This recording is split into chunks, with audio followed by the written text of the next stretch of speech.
स्वागत आप सभी का दिल से हमारे चैनल टारगेट गवर्नमेंट जॉब पे। तो दोस्तों आज हम यहाँ पे साइंस के 50 क्वेश्चंस की पहली क्लास लेके आए हैं, पहली श्रृंखला लेके आए हैं। ऐसे ही दोस्तों हम टोटल मिलाकर के 6000 क्वेश्चन लेके आएंगे। अभी 2000 बायोलॉजी, 2000 केमिस्ट्री और 2000 फिजिक्स के क्वेश्चन। और दोस्तों साथ में हम PDF भी आपको फ्री प्रोवाइड करेंगे हमारे टेलीग्राम चैनल से। तो दोस्तों आप हमारे टेलीग्राम चैनल से भी ज्वाइन हो जाइए, जिसका हम लिंक आपको डिस्क्रिप्शन में भी अवेलेबल करवा देंगे और हमारा जीमेल भी आपके सामने शो हो रहा है, आप वहाँ पे भी हमसे कांटेक्ट कर सकते हो। अगर दोस्तों हमारी क्लास अच्छी लगी हो तो आप लास्ट में हमें सब्सक्राइब करके बेल आइकन ज़रूर प्रेस कर देना बस। और दोस्तों हमारा एक ही मोटो होना चाहिए और वो है अचीव द गोल। तो दोस्तों अगर आप इन 50 में से अगर आप 40 के सही से जवाब दे दोगे ना, तो मान लेना कि आपकी तैयारी बेहतर है। और दोस्तों ये हर एग्जाम में रिपीट होने वाले क्वेश्चंस हैं। और दोस्तों यकीन मानिए ये सबसे इजी क्वेश्चंस है, हार्ड क्वेश्चंस नहीं है। हार्ड क्वेश्चन भी आएंगे साथ में, लेकिन अभी ये इजी क्वेश्चंस है, वो भी 50 क्वेश्चंस के PDF के साथ। तो आज का सेक्शन का पहला क्वेश्चन, मनुष्य का हृदय धड़कता है। कहने का मतलब जो हमारा हृदय है वो 1 मिनट में 72 बार धड़कता है। दोस्तों सुनो, लास्ट में ना कमेंट बॉक्स में जवाब जरूर देना कि आपके कितने क्वेश्चन सही हुए हैं, ठीक है। दूसरा क्वेश्चन, मानव खोपड़ी में हड्डियों की संख्या कितनी है। तो दोस्तों हमारी जो खोपड़ी है, मस्तिष्क है, उसमें 8 हड्डियों की संख्या होती है। इसके साथ आपको एक्स्ट्रा फैक्ट में ये भी ध्यान में रखना कि पूरे शरीर में 206 हड्डियाँ होती है। और जो जन्म लेते समय छोटे बच्चे होते हैं उनमें 300 से भी ज़्यादा हड्डियाँ होती हैं। देखो लगभग है ना, एग्जाम ये पूछेगा कितनी हड्डियाँ होती है छोटे बच्चों में, तो इसमें 300 ऑप्शन दिया हुआ होगा, लेकिन 300 से प्लस होती हैं। थर्ड क्वेश्चन, स्वस्थ मनुष्य की श्वसन दर कितनी होती है। श्वसन दर मतलब हम 1 मिनट में कितनी बार श्वास ले सकते हैं। देखो दोस्तों, श्वास जो हमारे फेफड़े होते हैं, अंदर से सांस भरते हैं तो फूलते हैं, और जैसे बाहर हम सांस छोड़ते हैं तो वो सिकुड़ते हैं। तो एक बार सांस अंदर लेकर के बाहर छोड़ते हैं ना, तो इसको टोटल एक सांस होता है। तो वो होता है 16 से 18 बार। 1 मिनट की बात चल रही है।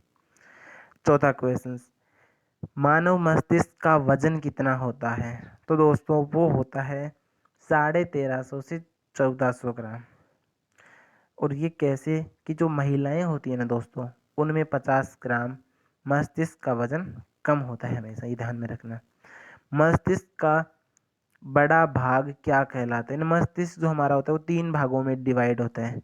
तो उसमें जो सबसे बड़ा भाग होता है वो होता है परम मस्तिष्क, जिसको इंग्लिश में सेरेब्रम भी बोलते हैं। तो मस्तिष्क का सबसे बड़ा भाग कौन सा हो गया, पर मस्तिष्क, ठीक है, पर मस्तिष्क। छठा क्वेश्चन, वृक्क जिसको बोलते हैं किडनी, तो किडनी का वजन कितना होता है दोस्तों। तो किडनी का वजन होता है 150 ग्राम। यकीन माने दोस्तों एग्जाम में सीधे सीधे क्वेश्चंस आते हैं, और हम वहीं से जो बार बार रिपीट होते हैं वही क्वेश्चन आपके सामने लेके आए हैं। और सातवां क्वेश्चन, शरीर की सबसे बड़ी हड्डी कौन सी है। तो वो है फीमर। सॉरी दोस्तों, ये सीमर नहीं, ये फीमर है। तो फीमर यानी जो जांग की हड्डी। आठवां क्वेश्चन, शरीर की सबसे छोटी हड्डी कौन सी होती है। तो दोस्तों स्टेपिज कहाँ पे होती है, कान में होती है। हमारे कान में 3 हड्डियां होती है, 3 इस कान में 3 उस कान में, मतलब दोनों कानों में टोटल मिला के 6 हड्डियां होती है। तो जो स्टेपिज होती है वो कान की हड्डी सबसे छोटी हड्डी होती है हमारे शरीर की। 9वां क्वेश्चन, शरीर का सबसे कठोर तत्व क्या होता है। वो होता है एनामिल। एनामिल क्या होता है दोस्तों, जो हमारे दांत के ऊपर जो कठोर कठोर रहता है ना, वो होता है एनामिल। उस शरीर का सबसे कठोर तत्व कहते हैं, होता है। नेक्स्ट क्वेश्चन 10वां, मानव शरीर के रक्त का pH मान कितना होता है। तो दोस्तों हमारे शरीर, अगर देखो 2 क्वेश्चंस बनते हैं। एक अगर नॉर्मली पूछे ना हमारे शरीर का pH मान कितना होता है, अभी जैसे पीछे ना पुलिस में पूछा था कि हमारे शरीर का pH मान कितना होता है, तो वो होता है 7.4। और हमारे रक्त का पूछे तो भी होता है वही 7.4। तो आपसे ये पूछ ले कि pH जो स्केल है इसकी खोज किसने की थी, तो वो सोरेनसन के द्वारा की गई थी।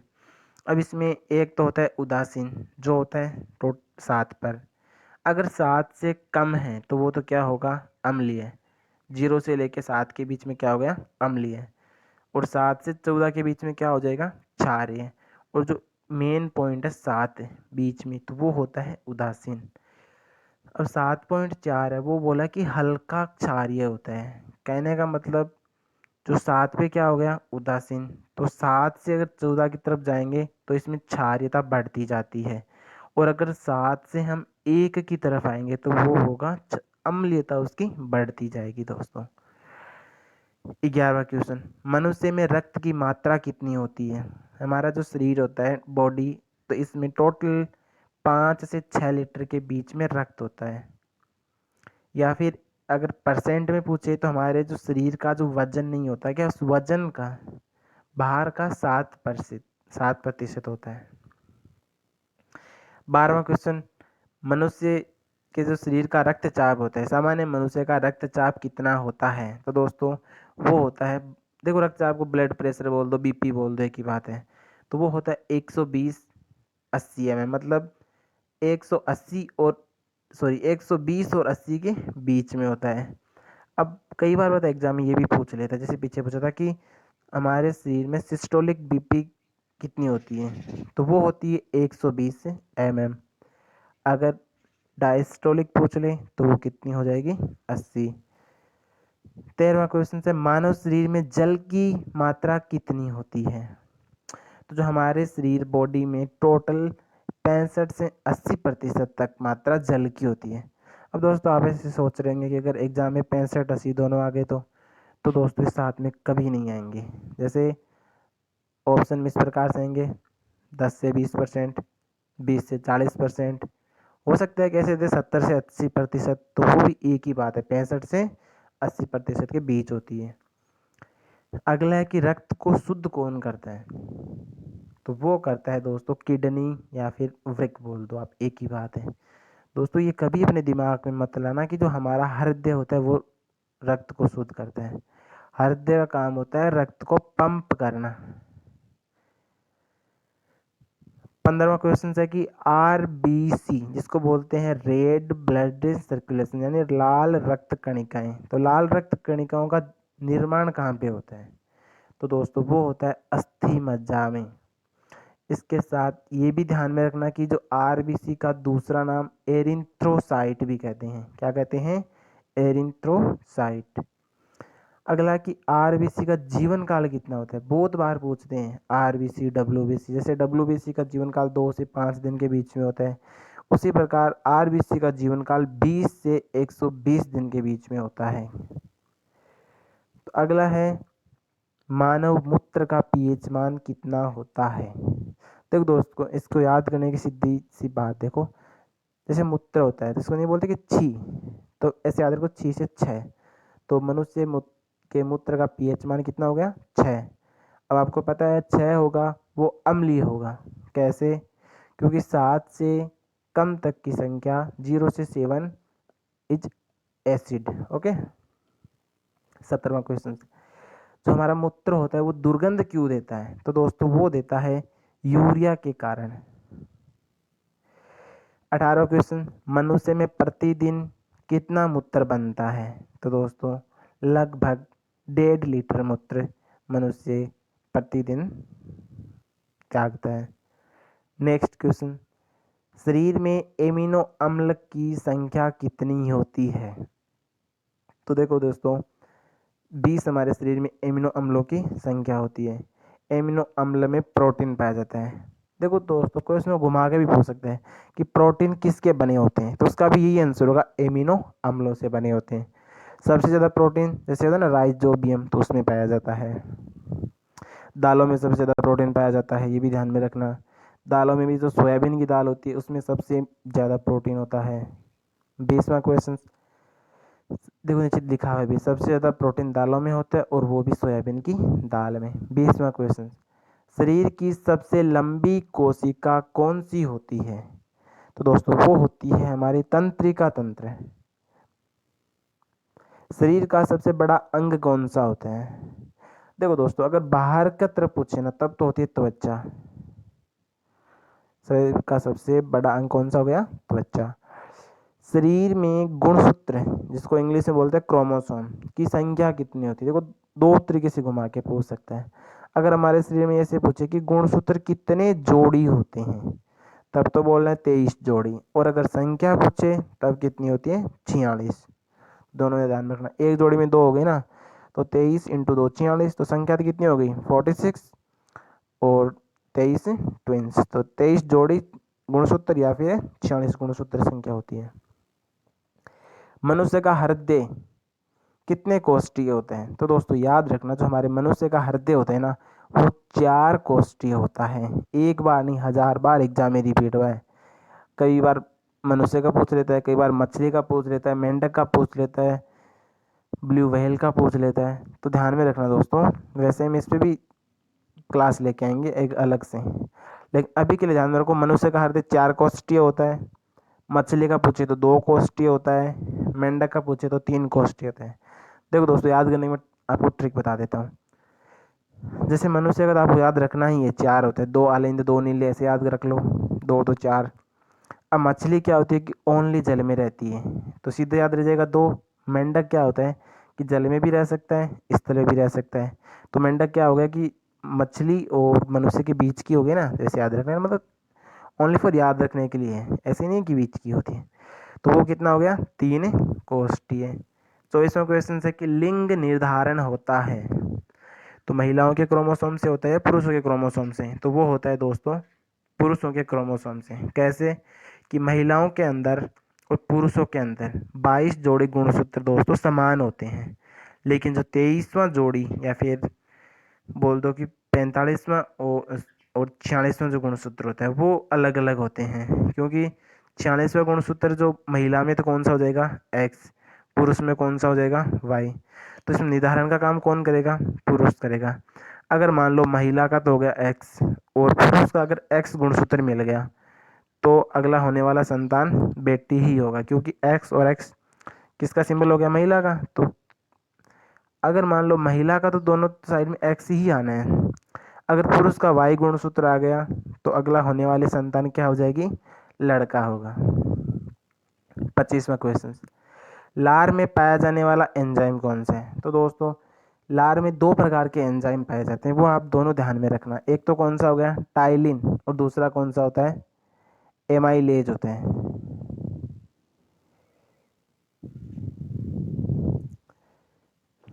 टाइलिन और एमाइलेज भी होता है और माल्टेज भी होता है। तो जो टाइलिन होता है ना, वो भोजन को मंड में, यानी मंड एक बात है, भोजन बोल दो मंड बोल दो, तो मंड को माल्टोज में बदलता है, और माल्टोज जो ग्लूकोज में बदलने का काम कौन करेगा? तो माल्टेज करेगा। भोजन का पाचन काम पे होता है। देखो दोस्तों, इसमें 2 तरीके से क्वेश्चन बनता है कि एक तो भोजन का पाचन शुरू कहाँ से होता है, और एक होता है भोजन का लगभग पाचन कहाँ होता है। तो दोस्तों 99% भोजन का पाचन हमारे शरीर की छोटी जो आंत होती है उसमें होता है, और हमारे शरीर में जो भोजन का पाचन हमारे मुख से शुरू हो जाता है। 27वां क्वेश्चन देखो दोस्तों, नीचे लिखा हुआ है भोजन का पाचन मुख से शुरू होता है तो छोटी आंत में पूर्ण पाचन होता है। पचे हुए भोजन का अवशोषण भी छोटी आंत में होता है। याद रखना, पचे हुए भोजन का अवशोषण कौन सी आंत में होता है? छोटी आंत में होता है, ना मुख में ना ही बड़ी आंत में। ऑप्शन में मिलेंगे आपको, लेकिन अवशोषण कौन सी आंत में होता है? तो वो होता है छोटी आंत में। 27वां क्वेश्चन, मानव शरीर में मांसपेशियों की संख्या कितनी होती है? तो दोस्तों वो होती है 639। कभी पूछ लेता है हड्डियों की संख्या कितनी होती है? तो वो होती है कितनी? 206। छोटे बच्चों में कितनी होती है? 300 हड्डियाँ। और अगर मांसपेशी की पूछे कितनी होती है, तो दोस्तों सीधे याद रखो 6 3 9, ऐसे 639। 28वां क्वेश्चन, मनुष्य में पसलियाँ कितनी होती हैं? देखो दोस्तों, इसकी भी याद करने की ट्रिक है। जैसे हम नहीं बोलते क्या, बाहर आ तेरी हड्डी पसली एक करता हूँ, जैसे नहीं बोलते क्या? तो 12 जोड़ी, जैसे बोलते हैं ना बाहर, 12 को बोलते बाहर, बाहर आ तेरी हड्डी पसली। तो इसे याद रख लो कि भाई मनुष्य में 12 जोड़ी पसलियाँ होती है, या फिर संख्या में पूछे तो 24 होती है पसलियाँ मनुष्य में। मानव शरीर में सबसे छोटी ग्रंथि कौन सी होती है? तो वो होती है दोस्तों मास्टर ग्रंथि, जिसको बोलते हैं पिट्यूटरी ग्रंथि। ये हमारे मस्तिष्क में होती है। मास्टर ग्रंथि क्यों बोलते हैं? क्योंकि ये सभी ग्रंथियों को निर्देश देती है, सभी ग्रंथियों से बड़ी होती है। लेकिन दोस्तों आकार में सबसे छोटी होती है। इसका आकार कितना होता है? एक मटर के दाने का आकार होता है पिट्यूटरी ग्लैंड का। 30वां क्वेश्चन, मानव शरीर की सबसे बड़ी ग्रंथि कौन सी है? तो दोस्तों मानव शरीर की सबसे बड़ी ग्रंथि वो है यकृत या फिर लीवर बोल दो।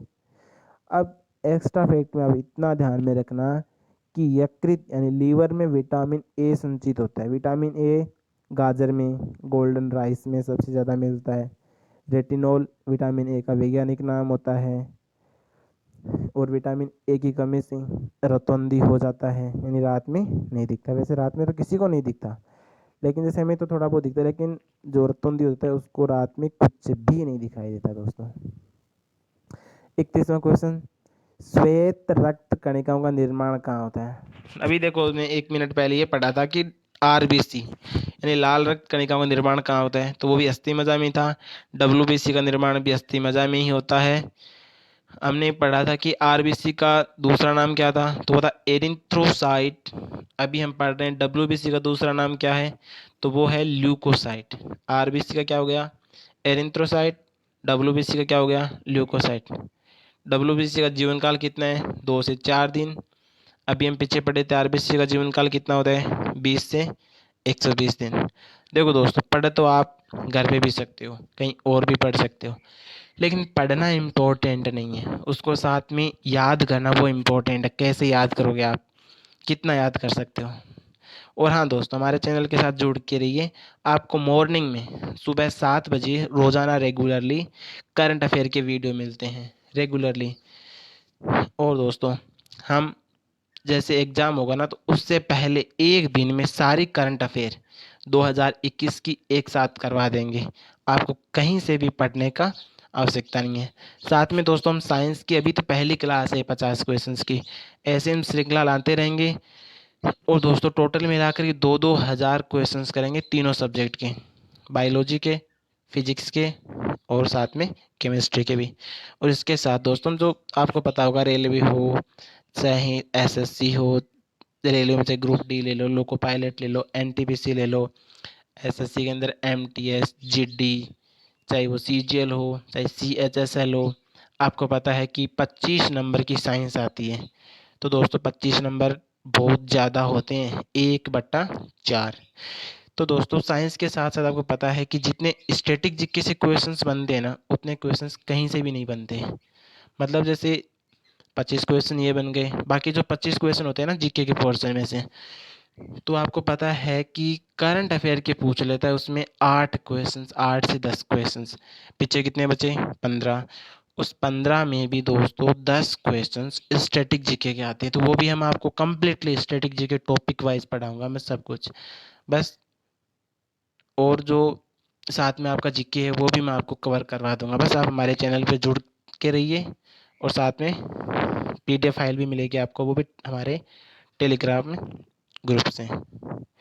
तो आगे इस तरह दोस्तों देखते हैं 32वां क्वेश्चन, ब्लड बैंक क्या कहलाता है? तो हमारे शरीर का जो प्लीहा होता है ना, उसको बोलते हैं स्प्लेन, वो हमारे शरीर का ब्लड बैंक कहलाता है। 33वां क्वेश्चन, शरीर का ताप नियंत्रण किस ग्रंथि द्वारा किया जाता है?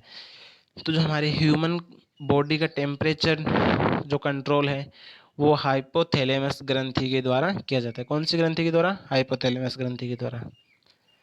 सर्वदाता रक्त समूह है, यूनिवर्सल डोनर कौन सा है? तो दोस्तों देखो, आपको हर कहीं पे मिल जाएगा कि ओ होता है, लेकिन आपको इसके साथ ये भी ध्यान में रखना है कि ओ नेगेटिव होता है। रक्त समूह 4 प्रकार के होते हैं, ए, बी, ए बी और ओ। रक्त समूह की खोज कोरलैंड स्टेन ने की थी, ये भी पता होगा आपको। तो हमारा क्वेश्चन क्या है कि सर्वदाता रक्त समूह कौन सा होता है? तो वो होता है ओ नेगेटिव। याद कैसे रखोगे? देखो दोस्तों, जहाँ पे जरूरत होगी ना वहाँ पे ट्रिक भी लाएंगे आपके लिए। एक बात बताओ, एक तो होगा, चलो दोनों के साथ में बता दे। देखो, एक होता है सर्वग्राही रक्त समूह, तो वो क्या होगा? ए बी होगा, ए बी होगा, ए बी पॉजिटिव होगा।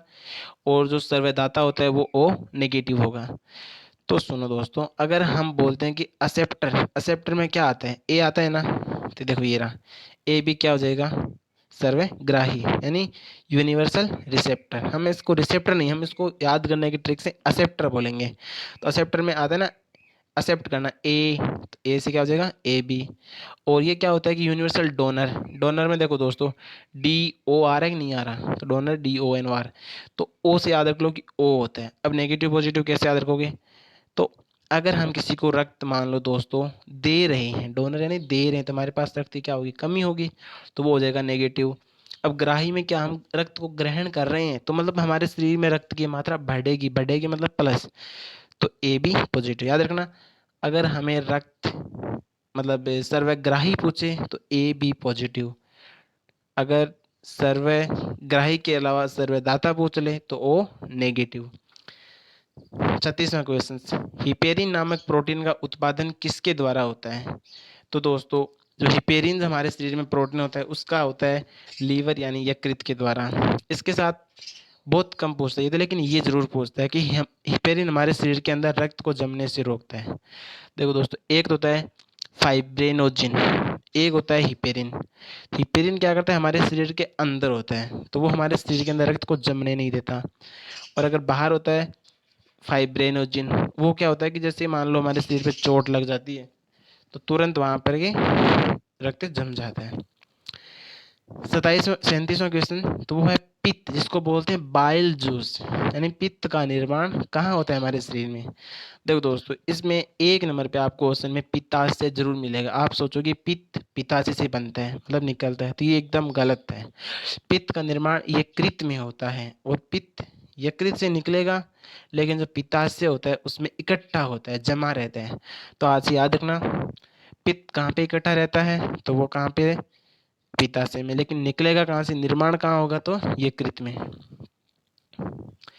38वां क्वेश्चन, रक्त दाब मापने का उपकरण क्या है। रक्त दाब अभी पढ़े थे हम, रक्त ब्लड प्रेशर भी, बीपी, तो बीपी मापने का उपकरण हो जाएगा स्फिग्मोमेनोमीटर के द्वारा बीपी मापते हैं। 39वां क्वेश्चन, मानव शरीर में स्पाइनल तंत्रिकाओं की जोड़ियों की संख्याएं कितनी होती है। याद रखना यहाँ पे जोड़ियों पूछिए, तो हो जाएगी 31। मानव शरीर में स्पाइनल तंत्रिकाओं की जोड़ियों की संख्याएं 31 होती है। हृदय के बाहर जाने वाली नलिकाओं को क्या कहते हैं, धमनी कहते हैं। देखो दोस्तों आपको पता होना चाहिए हमारे शरीर में धमनी भी है, शिराएं भी है, तो ये भी ध्यान में रखना, जो धमनी होती है ना वो हमारे शरीर में शुद्ध रक्त को ले, मतलब शुद्ध रक्त किस में प्रवाहित होता है, बहुत बार पूछता है घुमा करके कि अशुद्ध रक्त शुद्ध रक्त किस में प्रवाहित होता है किस में नहीं होता। तो इतना ध्यान में रखना कि धमनी जो होती है ना वो हमारे शरीर में शुद्ध रक्त का प्रवाह करती है। शुद्ध रक्त मतलब ऑक्सीजन युक्त रक्त। तो देख लो दोस्तों धमनी हमारे शरीर में शुद्ध रक्त ऑक्सीजन युक्त को हृदय से शरीर के अन्य अंगों तक पहुंचाने का कार्य करती है। अब देखो दोस्तों आपको पता है कि हर जगह अपवाद मिलते हैं, तो यहाँ पे भी अपवाद है। जो पल्मोनरी धमनी होती है ना, पल्मोनरी सॉरी धमनी यहाँ पे धमनी है, तो जो पल्मोनरी धमनी होती है ना वो अशुद्ध रक्त का प्रवाह करती है। अगला क्वेश्चन है कि मेंडलीफ की आवर्त सारणी जो हम पढ़ते हैं वो किस पर आधारित है। देखो दोस्तों इसमें 3 ऑप्शन से कुछ भी देते 4 ऑप्शन, लेकिन जो 2 ऑप्शन होंगे ना आपको ये मिलेगा परमाणु भार पर और परमाणु द्रव्यमान पे। तो दोस्तों जो मेंडलीफ की आवर्त सारणी है वो परमाणु भार पर निर्भर है, डिपेंड है, आधारित है। नेक्स्ट क्वेश्चन, मानव शरीर में सबसे मजबूत मानी जाती है, तो सबसे मजबूत मांसपेशी कौन सी होती है मनुष्य के शरीर की, तो वो होती है जबड़े की मांसपेशी, जबड़े की हड्डी बोल दो, सबसे मजबूत हड्डी होती है। भी सही पूछ सकता है कि सबसे मजबूत पेशी कौन सी होती है, सबसे मजबूत हड्डी कौन सी होती है, हमारे शरीर का सबसे मजबूत अंग कौन सा होता है, एक ही होगा जबड़े की हड्डी। अगला है कि बुद्धि का केंद्र स्थित कहाँ पे होते हैं, बुद्धि अब बोलते हैं ना, बुद्धि जैसे बोलते हैं ना गर्दन में होती है पीछे, तो याद रखना जो परम मस्तिष्क नहीं होती है, पर मस्तिष्क, तो बुद्धि का केंद्र होता है परम मस्तिष्क, जिसको हम सेरिब्रम भी बोलते हैं। और याद रखना कि भी परम मस्तिष्क आ गया तो इसमें इसके साथ में एक्स्ट्रा फैक्ट में ये भी ध्यान रखना कि ये और क्या काम करता है। बुद्धि का तो केंद्र होता है लेकिन इसका कार्य क्या होता है, तो इसका मुख्य कार्य होता है ज्ञान, बुद्धि, तर्क संगति, स्मरण, विचार, निर्णय, व्यक्तित्व आदि का नियंत्रण और नियमन करता है। तो प्रमस्तिष्क का कार्य क्या हो गया? ज्ञान, बुद्धि, तर्क शक्ति, स्मरण, विचार, निर्णय लेने आदि की क्षमता होती है, वो सारी की सारी प्रमस्तिष्क में होती है। अब ये भी पता होना चाहिए आपके मस्तिष्क 3 भागों में बंटा होता है। परमस्तिष्क जो होता है हमारे मस्तिष्क का सबसे बड़ा भाग होता है, हमने पीछे पढ़ भी लिया है अभी। 42वां क्वेश्चन, सबसे बड़ा और भारी स्तनधारी है ब्लू व्हेल। तो सबसे बड़ा स्तनधारी अगर पूछे तो वो कौन है? Blue whale. कैंसर के उपचार के लिए प्रयुक्त एक्रिय यानी उत्कृष्ट गैस कौन सी है? तो दोस्तों वो होती है रेडोन। आपको पता है उत्कृष्ट गैस आवर्त सारणी में जो 18वां उसमें सबसे लास्ट में ग्रुप में मिलती है। और जो रेडोन होता है, अगर आपसे पूछ रहे इसका परमाणु क्रमांक क्या होता है, देखो दोस्तों रेलवे में तो 100% पूछता है किसी न किसी एलिमेंट्स का, कि इस एलिमेंट्स का परमाणु क्रमांक कितना है, 86। दोस्तों आप कमेंट बॉक्स में ज़रूर जवाब देना। हम आपसे पूछ रहे हैं कि आपने जैसे स्कैंडियम नाम सुना होगा, उसका परमाणु क्रमांक कितना होता है? आप कमेंट बॉक्स में ज़रूर जवाब देना। आपको मैं स्कैंडियम का सिंबल बता देता हूँ, ऐसे होता है। तो कैंसर के उपचार के लिए प्रयुक्त एक्रिय गैस कौन सी होती है? तो वो होती है रेडोन। परमाणु क्रमांक 86। अगला क्वेश्चन कि निद्रा के समय मनुष्य का ब्लड प्रेशर घटता है या बढ़ता है? देखो दोस्तों दो कंडीशन होती है। एक तो जब खिलाड़ी खेलता है, मतलब कई बार क्या होता है ना कि एग्जाम में ऐसे क्वेश्चन पूछते हैं दैनिक दिनचर्या वाले। तो अगर निद्रा के समय देखो तो हमें मतलब रेस्ट करते हैं, ऐसे याद रख लो, तो उस समय हमारा बीपी क्या होगा? घटेगा। अगर हम खेल रहे हैं, दौड़ रहे हैं, व्यायाम कर रहे हैं, तो उस टाइम जो हमारा ब्लड प्रेशर है वो बढ़ेगा। नाभिक के अलावा डीएनए किस कोशिका में पाया जाता है? तो दोस्तों वो होता है माइटोकॉन्ड्रिया में। तो डीएनए कहाँ पे पाया जाता है? एक तो नाभिक के अंदर डीएनए होता है, इसके अलावा माइटोकॉन्ड्रिया में भी डीएनए होता है। तो डीएनए कहाँ पे? नाभिक प्लस माइटोकॉन्ड्रिया, माइटोकॉन्ड्रिया प्लस नाभिक। और डीएनए के अगर आपसे फुल फॉर्म पूछ रहे तो D oxy ribo nucleic acid. कई बार आरएनए की पूछ देते हैं, तो आरएनए में राइबो न्यूक्लिक एसिड बोल दो। फुल फॉर्म आती है एग्जाम में दोस्तों, हर एग्जाम में एक फुल फॉर्म तो पक्की आती है। अगला है कि पित्त का मुख्य कार्य क्या होता है? अभी हम पीछे क्या पढ़ के आए थे, चलो बताओ। पित्त कहाँ से निकलता है? यकृत से। पित्त इकट्ठा कहाँ पे होता है? पित्ताशय में। तो अब हम पढ़ रहे हैं पित्त का मुख्य वैसे कार्य क्या होता है। तो ऑप्शन में कई बार क्या देता है कि वसा का इमल्सिफिकेशन, वैसे हम अपनी भाषा में समझ लेते हैं। देखो यकृत से निकलता है और पित्ताशय में एकत्रित रहता है। पित्त को बाइल जूस भी कहते हैं। और पित्त का कार्य क्या होता है कि जो हमारे शरीर में बनने वाले हार्मोन्स और एंजाइम को नियंत्रित करता है, और यह पाचन क्रिया में भी सहायता करता है। तो पित्त का कार्य क्या हो गया? हमारे शरीर में हार्मोन्स और एंजाइम पर नियंत्रित कौन करता है? बाइल जूस, पित्त। 47वां क्वेश्चन कि शरीर की सबसे बड़ी मांसपेशी कौन सी होती है? तो ध्यान में रखना ग्लूटियस मैक्सिमस। बस बहुत बार, एक बार नहीं, अभी पीछे रेलवे में आया था कि मनुष्य के शरीर की सबसे बड़ी मांसपेशी कौन सी? अभी एनटीपीसी में आया था ग्लूटियस मैक्सिमस। चाकू से काटी जा सकने वाले आसानी से धातु कौन सी है? तो देखो दोस्तों हमें क्या होता है कि लगभग एक ही चीज़ पता होती है कि सोडियम होती है। पहला ऑप्शन देखते हैं सोडियम। एग्जामिनर पहला सोडियम देगा, दूसरा पोटेशियम देगा, तीसरा लिथियम देगा और चौथा देगा उपयुक्त सभी। तो हमारा ध्यान वहाँ पे नहीं जाकर सीधा बोलते हैं कि सोडियम है। तो ध्यान रखना चाकू से आसानी से काटी जा सकने वाली धातु तीनों है, सोडियम, पोटेशियम और लिथियम। तीनों के सिंबल आपके सामने लिखे हुए हैं। कौन से धातु को केरोसिन यानी मिट्टी के तेल में रखा जाता है? तो वो भी सोडियम है। अब आप बताओ उसको केरोसिन धातु में क्यों रखेंगे? क्योंकि जल से उसका कुछ कनेक्शन मिलता नहीं होगा। यानी जल में क्या होता है, एक तो हाइड्रोजन होता है और एक ऑक्सीजन होता है। और ये जो सोडियम धातु इतनी सक्रिय होती है कि ऑक्सीजन के साथ में आकर के रिएक्शन कर लेती है। इसीलिए हम इसको जल के संपर्क में आने नहीं देते हैं, आग लग जाती है। और हम इसको कहाँ पे रखते हैं? केरोसिन के यानी मिट्टी के तेल में रखते हैं। तो यही यहाँ पे लिखा हुआ है। अगला है कि मानव गुर्दे में, अगला और लास्ट क्वेश्चन है हमारे आज की श्रृंखला का, कि मानव गुर्दे में बनने वाली पथरी में अधिकतम पाया जाने वाला पदार्थ कौन सा है? तो वो होता है कैल्शियम ऑक्सलेट। और आपकी सुविधा के लिए बता दूं दोस्तों, जो हमारा टमाटर होता है ना, टमाटर जो हम खाते हैं उसके बीज में भी ऑक्सलेट पाया जाता है। तो बीज को कभी भी नहीं खाना, क्योंकि उससे हमारे शरीर में गुर्दे में पत्थरी बनती है, और उस मतलब पत्थरी का तत्व कौन सा हो गया, कैल्शियम ऑक्जेलेट।